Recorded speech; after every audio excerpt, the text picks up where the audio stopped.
వన మహోత్సవం 2026 కార్యక్రమాన్ని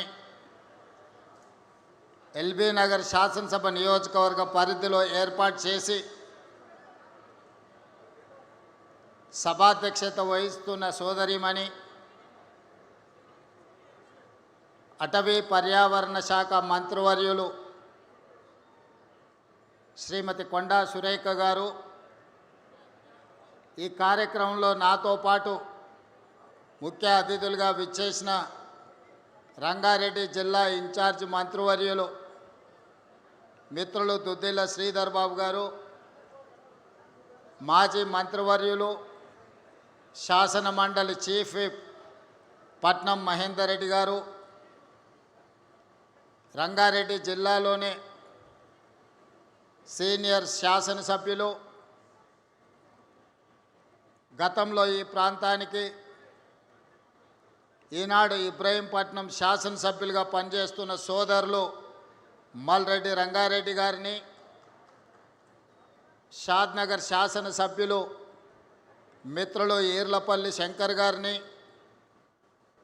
అటవీ శాఖ కార్పొరేషన్ చైర్పర్సన్ మాజీ శాసనసభ్యులు పోడెం వీరయ్య గారిని, శాసన మండలి సభ్యులు బుగ్గారప్ దయానంద్ గారిని, అదేవిధంగా మాజీ పార్లమెంట్ సభ్యులు నాకు అత్యంత సన్నిహితులు మిత్రులు మధు యాస్కి గారిని, అదేవిధంగా హైదరాబాద్ నగర మాజీ మేయర్ మాజీ శాసనసభ్యులు తీగల కృష్ణారెడ్డి గారిని, కార్పొరేషన్ చైర్మన్ చల్లా నరసింహారెడ్డి గారిని, మరో కార్పొరేషన్ చైర్మన్ జ్ఞానేశ్వర్ ముదిరాజ్ గారిని, మరో కార్పొరేషన్ చైర్మన్ మల్రెడ్డి రామరెడ్డి గారిని, కాల్వ సుజాత గారిని, యూత్ కాంగ్రెస్ రాష్ట్ర అధ్యక్షులు శివసేనారెడ్డి గారిని, శివచరణ్ రెడ్డి గారిని, వేదిక మీద ఉన్న వివిధ ప్రజాప్రతినిధులను, అటవీ శాఖ అధికారులను, నాకు అత్యంత ఆప్తులైన ఎల్బీ నగర్ శాసనసభ నియోజకవర్గ నలుమూలల నుంచి వచ్చిన వేలాది మంది మా ఆడబిడ్డలకు, మా సోదరులకు మనస్ఫూర్తిగా అభినందనలు, ధన్యవాదాలు తెలియజేస్తున్నా.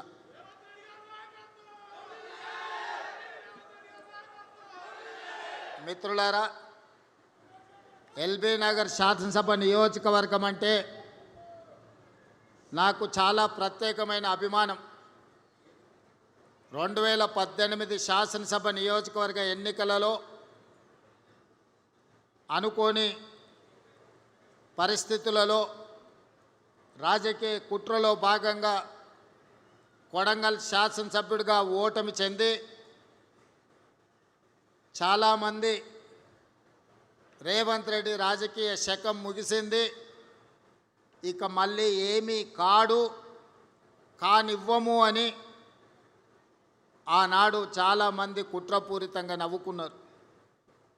సరిగ్గా 4 నెలలు తిరిగే లోపల శ్రీమతి సోనియా గాంధీ గారు పార్లమెంట్ ఎన్నికలలో మల్కాజ్గిరి పార్లమెంట్ అభ్యర్థిగా ఎన్నికల బరిలో దించితే ఆనాడు 32 లక్షల ఓట్లున్న మల్కాజ్గిరి పార్లమెంట్ నియోజకవర్గంలో 3000 పోలింగ్ బూతులు ఉండే.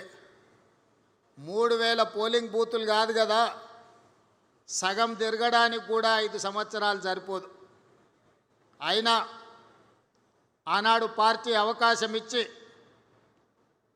సోనియా గాంధీ గారు, రాహుల్ గాంధీ గారు అండగా నిలబడి ఆనాటి ఎన్నికల బరిలో దించితే అప్పటి వరకు నాతో ఉన్నవాళ్ళు, అండగా నిలబడతామన్న వాళ్ళు, మీరు భుజాల మీద మోసి గెలిపించిన వాళ్ళు ఎన్నికలు ప్రకటించి అభ్యర్థిగా అవకాశం వస్తే నన్నే కాదు మిమ్మల్ని కూడా గుండెల మీద తన్ని పరాయోడి పంచన ఆనాడు చేరిండ్రు.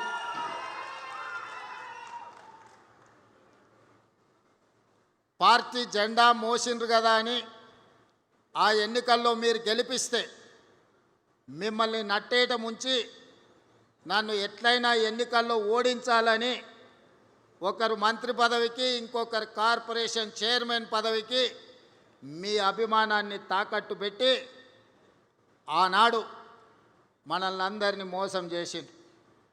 అయినా మీరిచ్చిన ధైర్యంతో మీరు అండగా నిలబడితే 2019 పార్లమెంట్ ఎన్నికల బరిలో ఆనాడు దిగితే ఈ ఎల్బీ నగర్ శాసనసభ నియోజకవర్గం 30,000 మెజారిటీ ఓట్లను అందించడం ద్వారా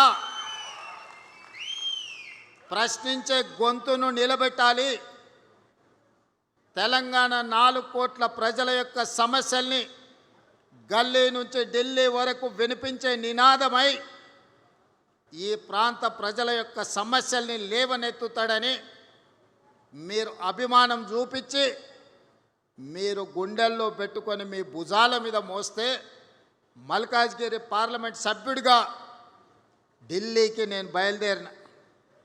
మీ అభిమానం, మీ గుండె ధైర్యం తీసుకొని ఢిల్లీకి బయలుదేరితే పార్లమెంటులో అక్కడ జరుగుతున్న సమావేశాలలో పార్టీ తరఫున, ప్రజల తరఫున గట్టిగా నిలబడి కొట్లాడినప్పుడు శ్రీమతి సోనియా గాంధీ గారు, శ్రీ రాహుల్ గాంధీ గారు, మల్లికార్జున్ ఖర్గే గారు నన్ను చూసి గుర్తించి పిసిసి అధ్యక్షుడిగా అవకాశం ఇస్తే వెనక్కి తిరిగి చూడకుండా 3 సంవత్సరాలు నిరంతరం కొట్లాడితే 2023 7 తారీఖు నాడు ఎల్బీ స్టేడియంలో లక్షలాది మంది ఆశీర్వాదంతో ప్రజాపాలన ప్రభుత్వాన్ని మనం ఏర్పాటు చేసుకున్నాం. మిత్రులారా, ఈ ప్రాంతంలో అటు నల్గొండ జిల్లా కావచ్చు, మహబూబ్ నగర్ ఉమ్మడి జిల్లా కావచ్చు, రంగారెడ్డి జిల్లా సోదరులు 90% నివసిస్తారు.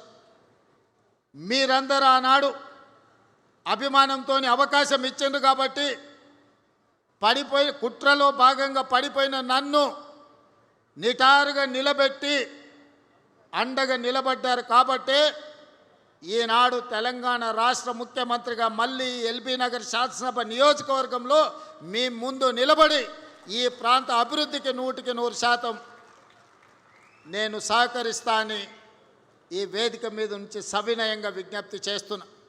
ఆనాడు పార్లమెంట్ సభ్యుడిగా ఇక్కడ కాలనీలలో వర్షం వచ్చినప్పుడు మల్రెడ్డి రామరెడ్డి ఇక్కడనే ఉన్నాడు. కొంతమంది మిత్రులు కార్పొరేటర్లు ఇక్కడ లేకపోయినా ఆనాడు వరదల్లో కాలనీలు మునిగినప్పుడు కప్పెర చెరువు నీళ్లు మొత్తం ఇక్కడ కమ్మేసినప్పుడు మీరు సమస్యలు ఉన్నాయంటే అధికారుల మీద ఒత్తిడి తేవడానికి, ప్రభుత్వానికి సమస్యలు విజ్ఞప్తి చేయడానికి ఆనాడు ఈ బస్తీలన్నీ తిరిగినాం. ఈ ప్రాంతంలో దాదాపుగా 90% అన్ని పార్టీల రాజకీయ నాయకులను నేను గుర్తుపడతా. ఈ ప్రాంతానికి వస్తే నా సొంత ఊరు కొండారెడ్డిపల్లికి వెళ్ళినప్పుడు ఏ అనుభూతి కలుగుతుందో ఈ ప్రాంతానికి వచ్చినప్పుడు కూడా నాకంతే అనుభూతి కలుగుతుంది. ఎందుకంటే మా ఊరిలో నన్ను ఎంతమంది మావాడు అనుకొని అభిమానంగా చూస్తారో ఈ ఎల్బీ నగర్ ప్రాంతంలో ప్రతి ఒక్కరూ పార్టీలకు అతీతంగా మావాడు రేవంత్ రెడ్డి ఈరోజు ఎదిగిండు, ఈరోజు తెలంగాణ రాష్ట్రానికి ముఖ్యమంత్రి అయిండని అభిమానంతో పలకరిస్తారు. ఏ రాజకీయ నాయకుడికైనా ఈ అభిమానమే కావాల్సింది. ఆ అభిమానమే ఈనాడు ఇక్కడ నన్ను నిలబెట్టింది. అందుకే ముఖ్యమంత్రి అయిన తర్వాత ఈ ముఖ్యంగా మల్కాజ్గిరి పార్లమెంటు నియోజకవర్గ పరిధిలో ఒకనాడు రంగారెడ్డి జిల్లాలో అటువైపే అభివృద్ధి కనిపించింది. నగరాలు వచ్చినా, కాలనీలు వచ్చినా, హైటెక్ సిటీలు వచ్చినా, అంతర్జాతీయ స్థాయి యూనివర్సిటీలు వచ్చినా అన్నీ ఆ వైపునే రంగారెడ్డి జిల్లాలో వచ్చినాయి. నగరానికి కూతవేటు దూరంలో ఉన్న మన ఎల్బీ నగర్ కావచ్చు, బిఎన్ రెడ్డి నగర్ కావచ్చు, వనస్థలిపురం కావచ్చు, హయత్ నగర్ కావచ్చు, లేకపోతే గుర్రంగూడ కావచ్చు, బైరామల్గూడ కావచ్చు, సాహెబ్ నగర్ కావచ్చు, ఈ ప్రాంతం హైదరాబాద్కు అతి సమీపమైన ప్రాంతం. మన చంద్రాయన్ గుట్టతో సహా సంతోష్ నగర్ గురించి సైదాబాద్ గురించి నేను చెప్పాల్సిన అవసరం లేదు. ఏ రోజు ఈ ప్రాంతం అభివృద్ధి అంటే ఎవరికి పట్టలే. దీని ఓల్డ్ సిటీ అనో లేకపోతే చిన్న చిన్న మారుమూల గ్రామాలను వదిలేసిండ్రు. ఏ రోజు కూడా ఇక్కడ నిధులు ఇచ్చాలన్న ఆలోచన చేయలే. మన ఓట్లతోని గెలిచేది, కానీ అభివృద్ధి ఇంకొక వైపున జరిగేది.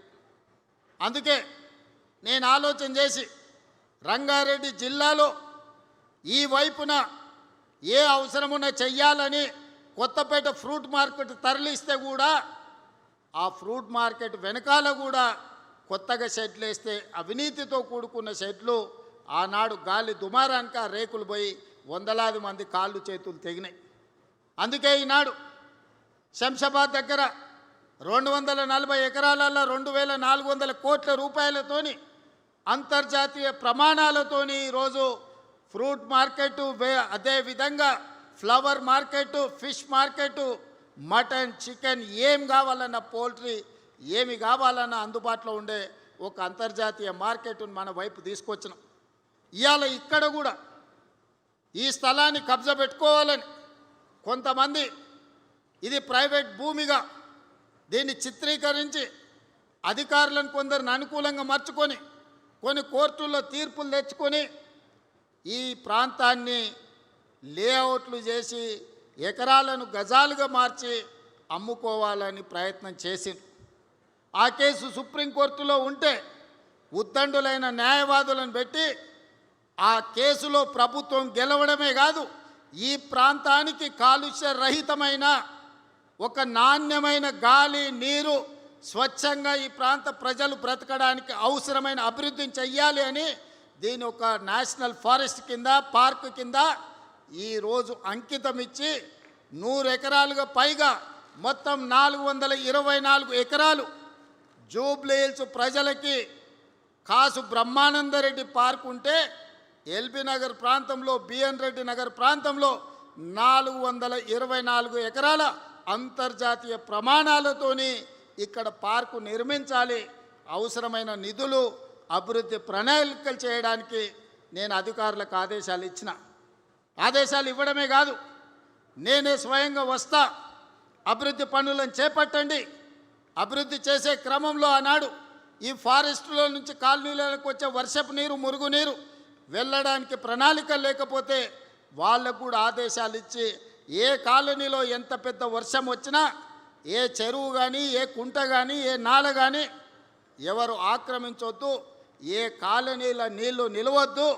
కష్టపడి సంపాదించుకున్న ఆస్తి టీవీలు కావచ్చు, ఫ్రిడ్జులు కావచ్చు, మంచాలు కావచ్చు, పిల్లలు చదువుకునే పుస్తకాలు కావచ్చు, వాళ్ళ సర్టిఫికెట్లు కావచ్చు, నీళ్ళలో తడవద్దు, ఏ పేదవాడి ఇబ్బంది రావద్దు అని ఈరోజు ఆ నీళ్లు కూడా స్వేచ్ఛగా వెళ్ళేటట్లు ఏర్పాట్లు చేయమని చెప్పిన. ఆనాడు వర్షాలలో సరూర్ నగర్ చెరువు ప్రాంతంలో బస్తీలే మునిగిపోయినాయి. జీవితకాలం కష్టపడి సంపాదించుకుందంతా నీళ్ళలో కలిసిపోయినాయి.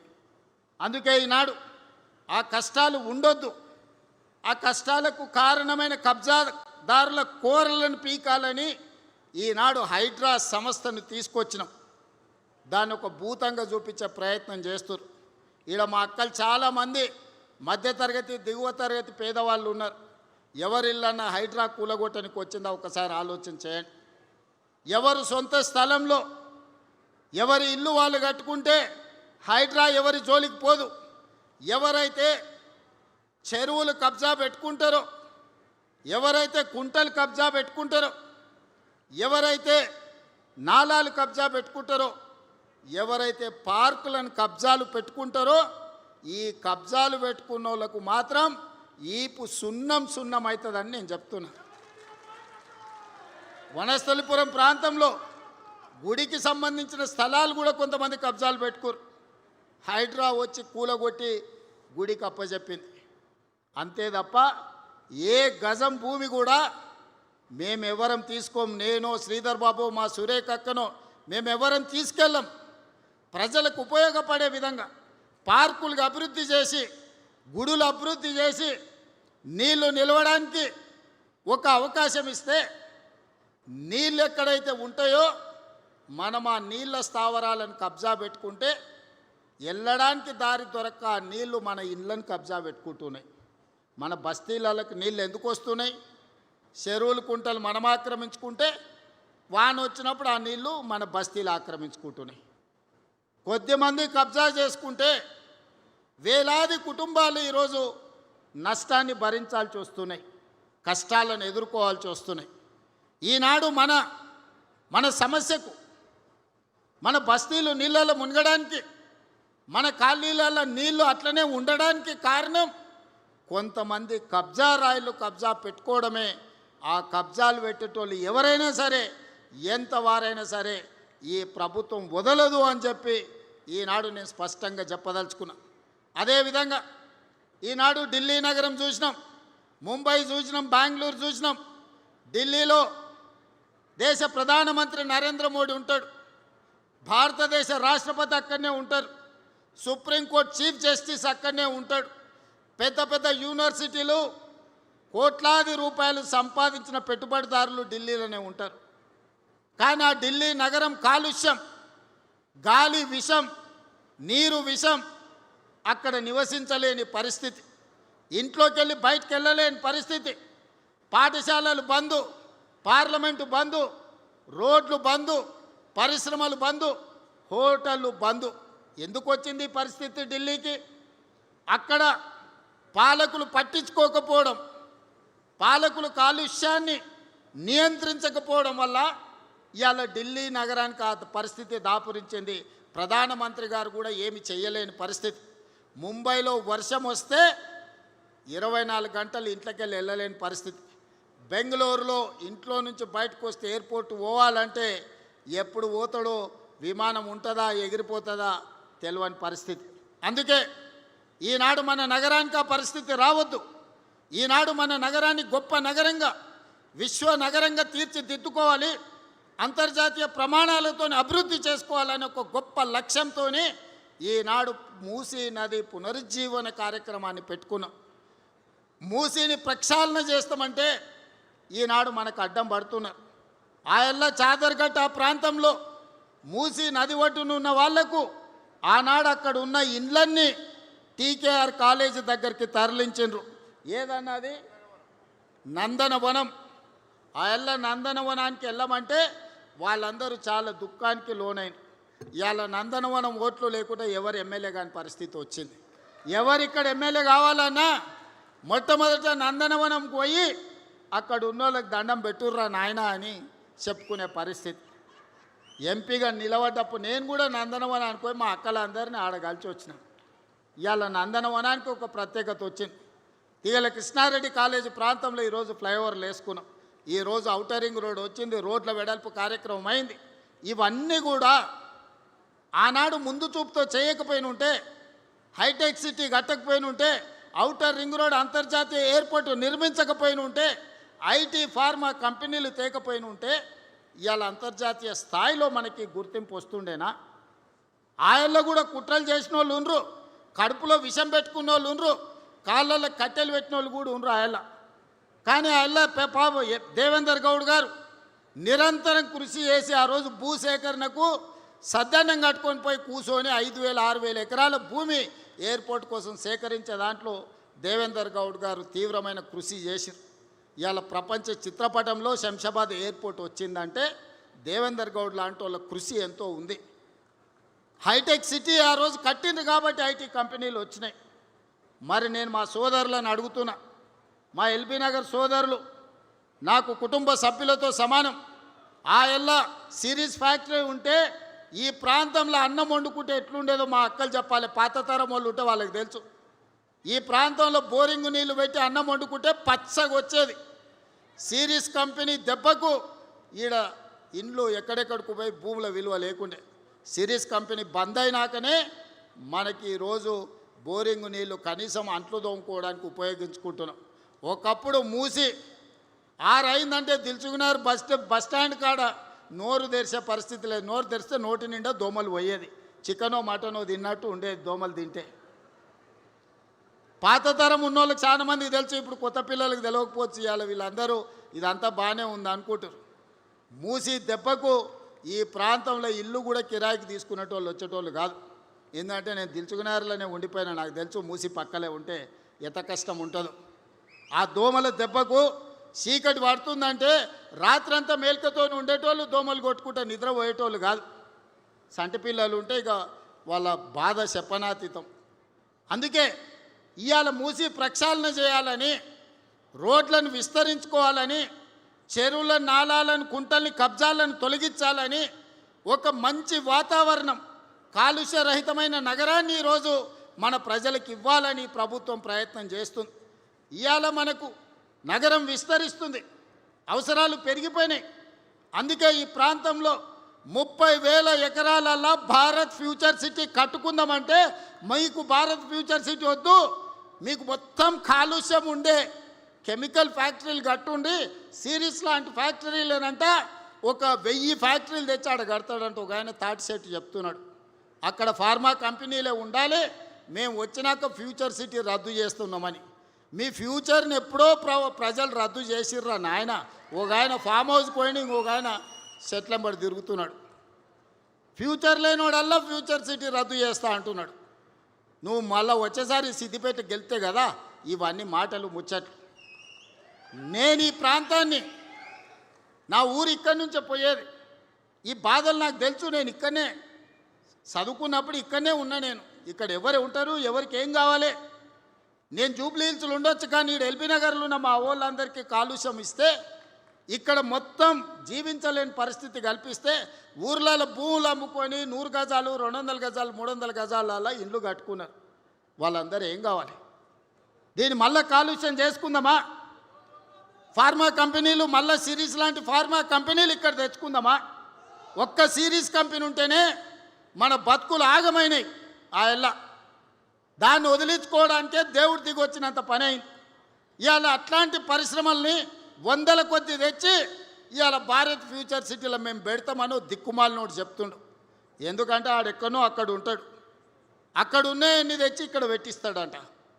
ఈ ట్యాంకర్లు వస్తే పొరక తీసుకొని కొట్టుర్రు అక్క, సలాకి కాల్చి వాత పెట్టుర్రి. ఓ పూట తిన్నా తినకపోయినా గాలి నీరు కలుషితమైతే మన జీవితాలు ఆగమైపోతాయి. దావకాన్లకు లక్షల కోట్లు కూడా సరిపోవు. దావకానకు అట్లా పోయి ఇట్లా వస్తే 2 లక్షలు బిల్లు అవుతుంది. ఏమమ్మి కట్టాలి, ఎక్కడ తెచ్చి కట్టాలి?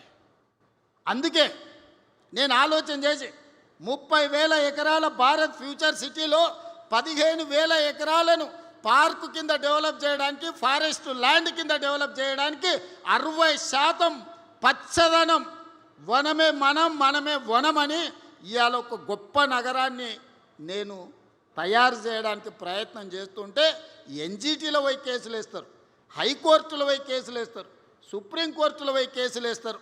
ఎక్కడికక్కడ సమావేశాలు పెట్టి ఊకదంపుడు ఉపన్యాసాలు ఇస్తుండు. ఒకనాడు మూసీ రివర్ డెవలప్మెంట్ కార్పొరేషన్ చైర్మన్గా ఉన్నాయనే అమ్ముడు పోయిన ఆయన కూడా మూసీ కట్టొద్దు అంటుండు. మరి నువ్వు అమ్ముడు పోయినాడు ఆ మూసీ డెవలప్మెంట్ కార్పొరేషన్ చైర్మన్ పదవి ఎందుకు తీసుకున్నావా? ఎవరిని ముంచడానికి తీసుకున్నావు? ఎవరిని ఎలగబెట్టడానికి తీసుకున్నావు? ఎల్బీ నగర్ ప్రజలు మర్చిపోయినారు అనుకుంటున్నావు? నువ్వు దేని కొండోలు? మా ఇబ్రాహీంపట్నం దాటంగానే భువనగిరి ఆలేరు పోయిరా. ఇక్కడ సచ్చిన శవాలు, మనుషుల శవాలు, పశువుల శవాలు, ఇక్కడుండే కాలుష్యం మొత్తం కిందికి పోతే కొత్తగా పెళ్ళైన ఆడపిల్లల్ని తల్లిదండ్రులు ఊరు బయటకు పంపిస్తారు. ఇక్కడ ఉంటే నా బిడ్డ కడుపులో పుట్టబోయే బిడ్డకు కాలొంకరనో కన్నొంకరనో వస్తుంది. ఈడ వండిన ఒడ్లు తినే పరిస్థితి లేదు, పండించిన కూరగాయలు ఈరోజు వాళ్ళకి పెట్టే పరిస్థితి లేదు. పిల్లలు పట్నమన్న పోయి కూలి పని చేసుకొని బతుకుతారు, కానీ పుట్టబోయే బిడ్డలు ఇట్లా ఉడితే ఎట్లా అని ఆ తల్లిదండ్రులు దుఃఖంతో పిల్లల్ని పట్నం పంపిస్తారు. వాళ్ళ బాధ మీకు అర్థం కాదా? వాళ్ళ పిల్లలు కాదు, వాళ్ళ మనుషులు కాదా? వాళ్ళు ఈ విషయంలోనే బతకాలనా? చాంద్రాయణగుట్ట నుంచి మొదలు పెడితే, సాదర్గట్టు నుంచి మొదలు పెడితే, గౌలిగూడ నుంచి మొదలు పెడితే ఈరోజు మూసరంబాగు ప్రాంతానికి వస్తే ఆ మురికి ఎంత ఉంది? ఎట్లా చేసి దాన్ని బాగు చేయాలని నేను ఆలోచన చేస్తుంటే మురికే ఉండాలి, మురికిల్నే ఉండాలి, మురికిల్నే పొరలాలి అని అనుకుంటారు. ఇవాళ రేపు మురికిలే ఒరిలే పందులు కూడా మురికెందుకు అని అనుకునే పరిస్థితి వచ్చింది. ఈ మూర్ఖులకు ఎందుకు ఆ సంగతి అర్థమవుతలేదో నాకైతే అర్థం కాలే. అందుకే ఎవరేమనుకున్నా మూసీ నది ప్రక్షాళన చేసి తీరుతాము. గండిపేట నుంచి గౌరెల్లి వరకు 55 కిలోమీటర్లు నీ సబర్మతి రివర్ ఫ్రంట్, నీ యమునా రివర్ ఫ్రంట్, నీ గంగా నది రివర్ ఫ్రంట్ కంటే అంతర్జాతీయ స్థాయిలో మూసీ రివర్ ఫ్రంట్ డెవలప్ చేసే బాధ్యత నాది, ఈ వేదిక మీద ఉన్న నా సహచర మంత్రులదని నేను ఈ సందర్భంగా చెప్పదలుచుకున్నా. ఎవడైనా సరే చెరువులు, కుంటలు, నాలాలు ఆక్రమిస్తే తోడుకలు తీసి ఈపులకు సున్నం పెట్టే బాధ్యత కూడా మా హైడ్రా మేము తీసుకుంటామని నేను ఈ సందర్భంగా చెప్పదలుచుకున్నా. ఇవాళ ఈ పార్కును కూడా ఇక్కడుండే వాకింగ్ అసోసియేషన్లకు, ఇక్కడుండే కాలనీ పెద్దలకు, ఇక్కడుండే గుడి కమిటీ చైర్మన్లకు నా సూచన ఒక్కటే, మంచి అసోసియేషన్ ఏర్పాటు చేసుకొని అంతర్జాతీయ స్థాయిలో ఎట్లా అభివృద్ధి చేసుకోవాలనో ప్రణాళికలు సిద్ధం చేసుకోండి. ఎన్ని నిధులు కావాలన్నా నేను ఇస్తా. జూబ్లీహిల్స్ చోడు గొప్పగా కేబీఆర్ పార్క్ పక్కన ఉంటున్నాను ఎట్లా చెప్పుకుంటుండో, ఇవాళ ఈ బిఎన్ రెడ్డి ఎల్బీ నగర్ ప్రాంతంలో ఉన్నోళ్ళు కూడా మాకు కూడా 424 ఎకరాలల్లా అద్భుతమైన పార్క్ ఉంది, మా సోదరుడు రేవంత్ మాకు చేసి ఇచ్చిండని మీరు చెప్పుకునేటట్టు అభివృద్ధి చేసే బాధ్యత నాది. ఎవరు ఏడ్చినా, ఎవరు అడ్డంబడి దొల్లినా, ఎక్కువ తక్కువ ఎండ్రిందాగి సచ్చినా భారత్ ఫ్యూచర్ సిటీ కడతా, అంతర్జాతీయ కంపెనీలను తెస్తా, ప్రపంచ దేశాల పెట్టుబడులు ఇక్కడికి తేవడమే కాదు, ప్రపంచంలో ఉండే పర్యాటకులు భారత్ ఫ్యూచర్ సిటీని చూసి నేర్చుకోవాలి. ఈనాడు మనం సింగపూర్, టోక్యో, హాంకాంగ్ చూసి, న్యూయార్క్ను చూసి గొప్ప నగరం అని ఎట్లా అనుకుంటున్నామో, భవిష్యత్ తరాలు భారత్ ఫ్యూచర్ సిటీని కూడా చూసి అంత గొప్పగా చర్చించుకునేటట్టు ఆ నగరాన్ని తీర్చిదిద్దే బాధ్యత మీ సోదరుడిగా నేను తీసుకుంటా. ఈ ప్రాంత రుణం తీర్చుకునే అవకాశం వచ్చింది. ఇక్కడ ఏమేమి కావాలనో ప్రణాళికలు సిద్ధం చేసుకోండి. అనుమతులు ఇచ్చుడే కాదు, నిధులు ఇచ్చే బాధ్యత నాది. ఆనాడు ఎంపీగా ఆశించిన అభివృద్ధి నేను చేయలేకపోయినా, ఈనాడు తెలంగాణ రాష్ట్ర ముఖ్యమంత్రిగా ఉన్నా. అందుకే ఏది కావాలన్నా చేసే మీ సోదరుడు ఈరోజు అతిపెద్ద కుర్చీలో ఉన్నాడు. పనులు చేయించుకోవాల్సిందిగా కోరుకుంటూ, మా మిత్రులందరూ కష్టపడ్డోళ్ళు ఇక్కడ ఉన్నారు, వాళ్ళకు మరొక్కసారి ధన్యవాదాలు తెలియజేస్తూ, ప్రణాళికలు సిద్ధం చేసుకోండి. అభివృద్ధికి అనుమతులకు నేను సిద్ధంగా ఉన్నానని మీ అందరికీ తెలియజేస్తూ మీ దగ్గర సెలవు తీసుకుంటున్న. ధన్యవాదాలు మిత్రులారా.